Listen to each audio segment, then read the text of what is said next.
सर्वांनी हा प्रश्न काळजीपूर्वक वाचा। अशा पद्धतीचे जे प्रश्न आहेत ते संख्याज्ञान या घटकामध्ये येतात।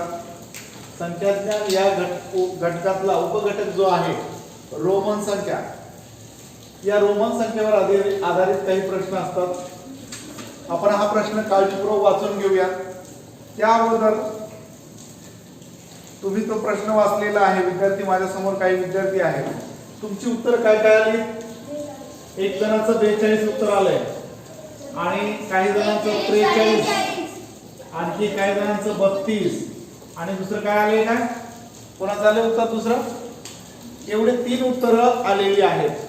या प्रश्नाचं खरं उत्तर काय आहे ते आपण या व्हिडिओच्या मार्फत जाणून घेऊया। प्रश्न पहिल्यांदा वाचतो मी। सभागृहातील एका ओळीत 24 पासून किती 66 पर्यंत आसन क्रमांक आहेत, तर त्या ओळीत एकूण किती आसने आहेत?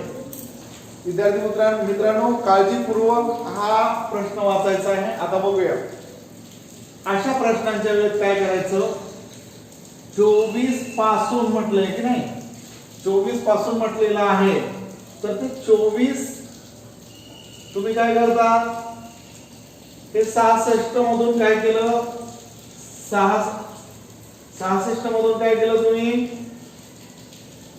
24 वजा केलं असेल, हो की नाही? 24 वजा केलं तर काय आलं तुमचं 42 उत्तर आलं। 42 उत्तर आलं। पण हा पर्याय बरोबर आहे का मित्रांनो? नाही। त्याला कारण असं की 24 या क्रमांकाचं सुद्धा आसन मतलब खुर्ची असेल समजा, ते आहे ना तिथे।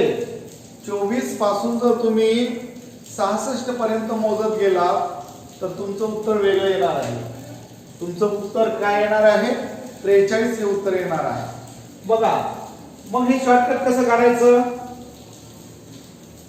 तर काय करायचं, ही जी संख्या दिलेली आहे 24 पासून म्हटले ना, मग 24 सुद्धा आहे हे लक्षात ठेवायचं। मग वजा करताना काय करायचं, हे जे शेवटचे आहेत 66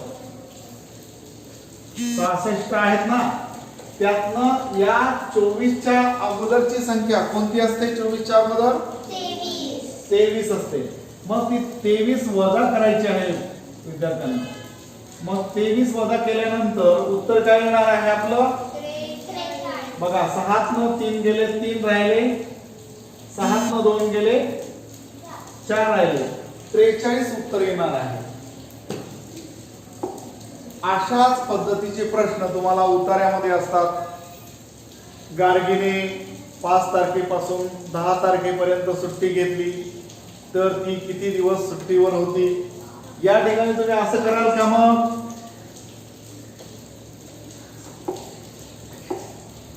गार्गीने किती 5 तारखेपासून तुम्ही असं जर केलं 10 वजा 5 तर उत्तर काय येईल? 5 येईल। पण हे उत्तर बरोबर आहे का? बघा गार्गीने 5 तारखेपासून सुट्टी घेतली, मग 5 तारखेला सुट्टी घेतली होती, 6 तारखेला सुट्टी घेतली, 7 तारखेला सुट्टी घेतली, 8 तारखेला सुट्टी घेतली, 9 तारखेला सुट्टी घेतली आणि 10 तारखेपर्यंत म्हणजे इथपर्यंत सुट्टी घेतली। आता आपण जर मोजत गेलो 1 2 3 4 5 6 दिवस तिने सुट्टी घेतली, पण तुम्ही अशा पद्धतीने करता आणि उत्तर तुमचं चुकतं।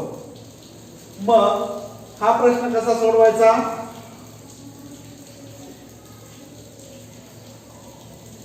विद्यार्थी मित्रांनो बघा गार्गीने काय केलं होतं, 5 तारखेपासून सुट्टी घेतली होती, मग किती तारखेपर्यंत घेतली होती? 10 तारखेपर्यंत। मग 10 वर लिहून घ्यायचे, त्यातनं ती 4 वजा करायची। 5 तारखेपासून म्हणजे 5 तारखेला सुट्टी घेतली होती, मग 5 तारखेच्या अगोदरचा वार कोणता? 4, तो वजा करायचा म्हणजे आपलं उत्तर 6 हे। ओके, अशाच पद्धतीचे प्रश्न तुम्हाला परीक्षेमध्ये विचारले जातात। ओके, चला।